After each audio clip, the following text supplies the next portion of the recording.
नहीं, सवाल नहीं पैदा होता। It's all temporary. खबर आई कि साहब रशिया ने कोई मतलब बिजनेस डील की है पाकिस्तान में जाके, कोई मिले विले जो है दोबारा उनकी चालू करने में इंटरेस्ट है रशिया को, मान ले किया तो हमारे ऐसा आग लग गई सबको कि रशिया ने हमको धोखा दे दिया। मतलब हम एक्सपेक्ट करते हैं कि जो हमारा दोस्त है फिर वो पाकिस्तान की परछाई भी ना देखे। तो फिर रूस क्या कहता है कि आपने जाके अमेरिका के साथ दोस्ती की है, वो क्या है? वो भी वही चीज कहेगा, लॉयल्टी नहीं है सब, मान जाइए इस बात को। ये एक रियलिटी चेक देना जरूरी है।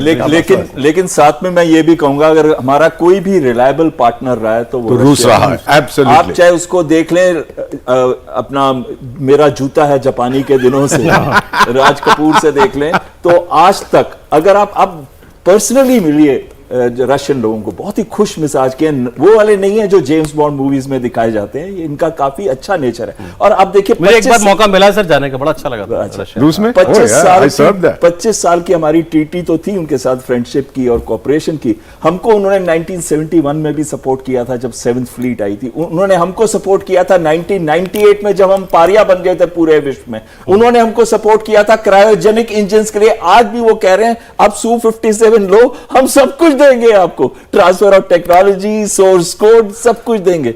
भारत का अगर कोई ट्रस्टेड फ्रेंड है तो वो रूस है। इन्होंने कभी पाकिस्तान को हथियार दिए?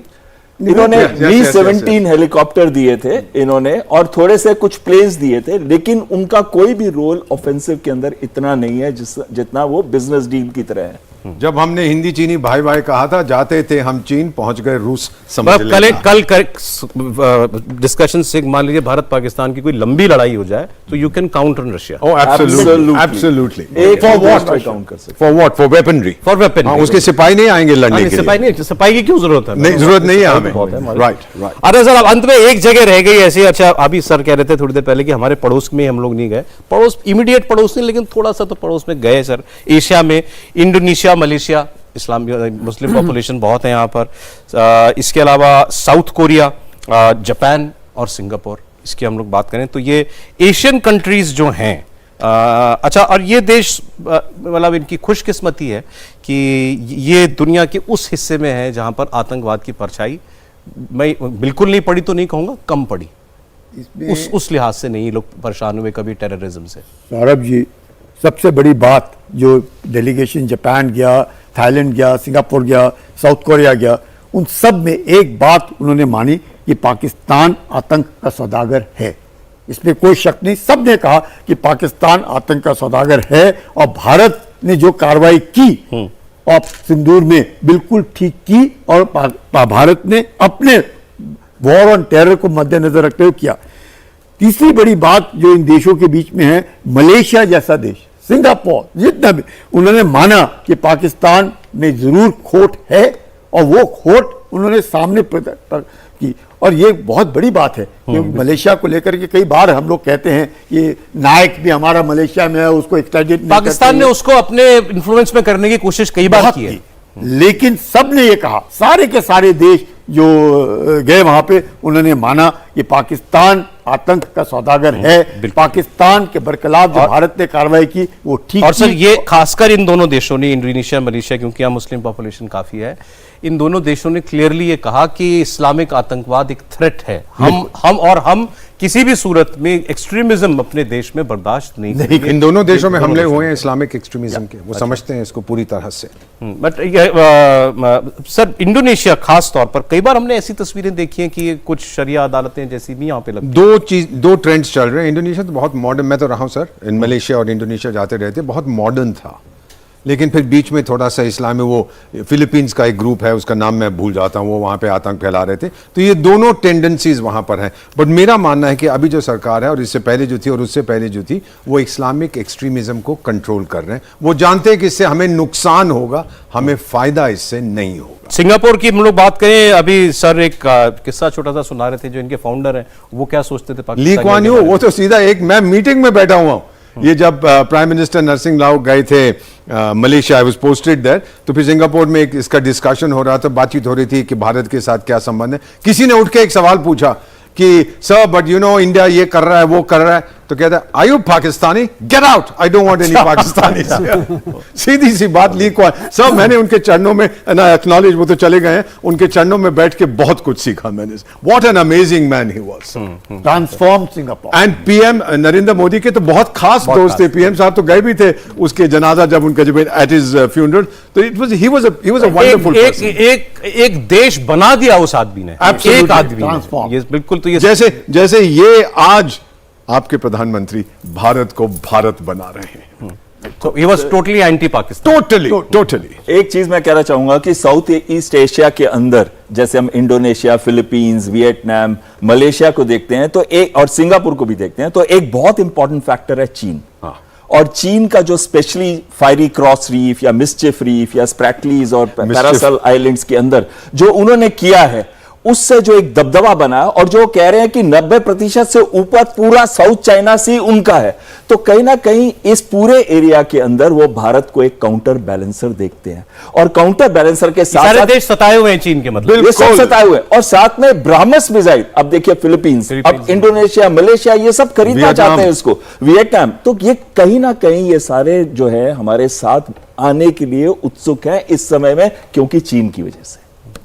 चाहता तो ताइवान भी है आपसे, आप कल नहीं थे, हम लोगों ने बात, ताइवान भी आपके हथियार B4 चाहता था खरीदना, ड्रोन, D4 चाहता डिटेक्ट, है। डिटर एंड डिस्ट्रॉय, कहता है वो हमको दो, और क्यों ना दे हम, अगर पाकिस्तान को ये तो ये PL-17 चाइना को दे लाल सकता है। सांड को लाल कपड़ा दिखाने जैसा तो दिखाओ ना फिर, दिखाना चाहिए। वो सांड में दम कहाँ है, वो तो मोटा है, भागा तो जाता नहीं है, उससे खत्म। और टिंग टोंग पिंग पोंग डिंगलिंग, तो अरे मेरा क्यों, चला अरे गया। क्योंकि सवाल सर आपने ही उठाया था, मुझे बताया चाइना क्या हमको अपना डेलीगेशन भेजना चाहिए था? नहीं, बिल्कुल नहीं, चाइना नहीं को- भेजना चाहिए। नहीं नहीं, बिल्कुल नहीं। देखिए, जो हमारे इमीडिएट नेबर्स में जो अच्छे कंट्रीज हैं, भूटान है, जैसे नेपाल है, श्रीलंका है, मालदीव्स हैं, वो Why ठीक not है। चाइना? ठीक है, आपके इंटरेस्ट के खिलाफ काम कर रहा है वो, हाँ। लेकिन उसके देखिए, साथ क्या engage नहीं करेंगे? चाइना के साथ डेलीगेशन का कोई मतलब नहीं है। आप ये देखिए, prime minister of India mister Modi ने कितने इनिशिएटिव लिए शी जिनपिंग के साथ, एंड में हमें क्या मिला? कुछ नहीं। वी ओनली गॉट गलवान, उससे पहले डोकलम। सो चाइना को हम ट्रस्ट नहीं कर सकते हैं, वहां डेलीगेशन भेजने का कोई मतलब नहीं है। वो तो उनका ऑल ट्रस्टेड फ्रेंड है पाकिस्तान का, और हमारी शख्सगाम वैली उसने वहां पर ऑक्यूपाई की हुई है कश्मीर की। अगर उसको इतनी कश्मीर के साथ हमदर्दी है, उसको हमें वापस कर देना चाहिए। हमारा कश्मीर शख्सगाम वैली है, और वो सिपेक है जो उसकी वो इसके थ्रू जारी है पूरे बलूचिस्तान के पाकिस्तान, वो गिलगित बल्तिस्तान और वो नीचे बलूचिस्तान। मेरे ख्याल इंडिया को भी अब थोड़ा, हमको भी देखिए एक एग्रेसिव डिप्लोमेसी, एग्रेसिव पोस्चरिंग करनी चाहिए वर्ल्ड फोरम में।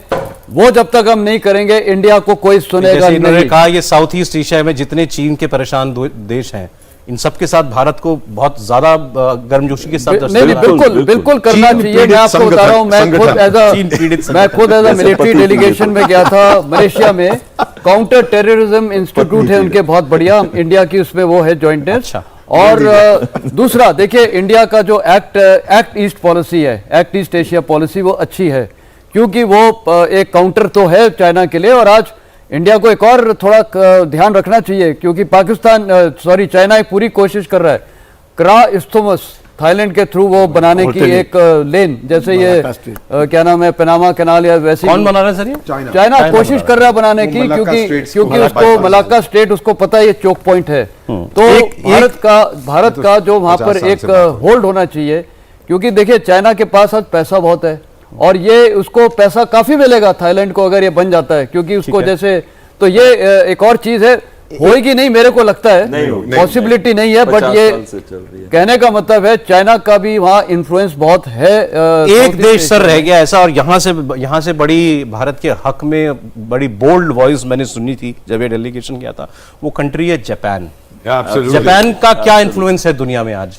जापान का जो ओवर वो जो देते हैं असिस्टेंस, ओडीए बोलते हैं उसको, जिस प्रकार से पाकिस्तान जापान से लेता है, और जापान सबके साथ हमको उसने दिया था, जैसे ये बुलेट ट्रेन चलाने के लिए बहुत पैसा दिया। ओडीए देते हैं, Shinkansen that is overseas development assistance, जिसका जो रिटर्न है तकरीबन निक्स के बराबर ही होता है, तो उसी के आधार पर देते हैं। जिस प्रकार से आपने बिल्कुल ठीक कहा, जो मुंबई अहमदाबाद बुलेट ट्रेन चल रही है, मेट्रोज में उन्होंने शुरुआत में काफ़ी हम लोगों की मदद की। तो जापान जो है लगातार सबके साथ उसके संबंध जो है अच्छे रहे हैं, और पाकिस्तान के संबंध जापान के साथ अच्छे रहे हैं, जापान के भारत के साथ संबंध बहुत अच्छे रहे अफगानिस्तान के हैं, साथ जबकि जापान के साथ संबंध मतलब वो ऐसा कोई डिफरेंशिएट नहीं करता। नहीं, वो हम में पाकिस्तान में ट्रेड पर है, लेकिन भारत के साथ अब जो संबंध हैं जापान के, वो वाकई बहुत अच्छे हैं। और शुरुआत में मैं कहूंगा कि पहले 10-15 साल आज़ादी के बाद हमारे और जापान के संबंध इतने अच्छे नहीं थे, क्योंकि न्यूक्लियर को लेकर के जिस प्रकार से कार्रवाई थी। But there is अब जो संबंध है हाँ, बहुत तो ये भी हम याद रखते हैं, एक तो बुद्धिस्ट एलिमेंट है या। दोनों देशों के बीच में, और दूसरे विश्व युद्ध के बाद जब जो विक्टोरियस देश थे, एलाइज जिनको कहते हैं, उन्होंने जर्मनी से कॉम्पेंसेशन लिया, जापान से मांगा था, बहुत देशों ने लिया, भारत ने कहा मैं नहीं लूंगा। इनकी पीठ वैसे ही टूटी हुई है। सीनियर जापानीज अभी तक याद रखते हैं, स्कूलों में अपने पढ़ाया जाता है, India was our friend, Bharat ने कहा मुझे पैसे नहीं चाहिए कॉम्पेंसेशन। मैं बात कर रहा हूं immediately after the second world war. क्या जो जज था और पाल, उस वक्त हमारा मना करना बहुत बड़ी चीज और थी। हम भी इतनी गरीबी में थे। वैसे हमारी इंडियन नेशनल आर्मी भी वहीं से आई थी। That's जापान right, से। Japanese. Subhash That's Chandra right. Bose and Pal, the judge. The judge, They were the that's ones right. responsible for ensuring that Japan was not to be seen as a war criminal.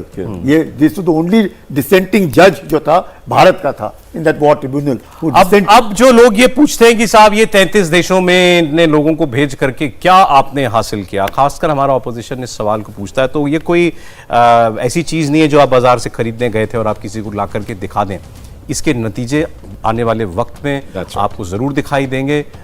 दिलों को जीतना दुनिया में सबसे बड़ी लड़ाई लड़ना होता है, और उसके लिए ये लोग वहां गए थे, और हम उम्मीद करते हैं कि सब कामयाब होकर ही लौटे हों आज। लेकिन ये फॉरेन पॉलिसी की क्लास आपको कैसी लगी हमको जरूर बताइएगा कमेंट्स में। पूरा ग्लोब, पूरी एटलस खोल के रख दिया आज हमारे मेहमानों ने आपके सामने। सच में सर, आज दुनिया के कॉन्सेप्ट समझ में आया कुछ और। बहुत शुक्रिया ambassador Bora, lieutenant general Kulkarni, major general Mason, air commodore Baig, बहुत धन्यवाद आपका।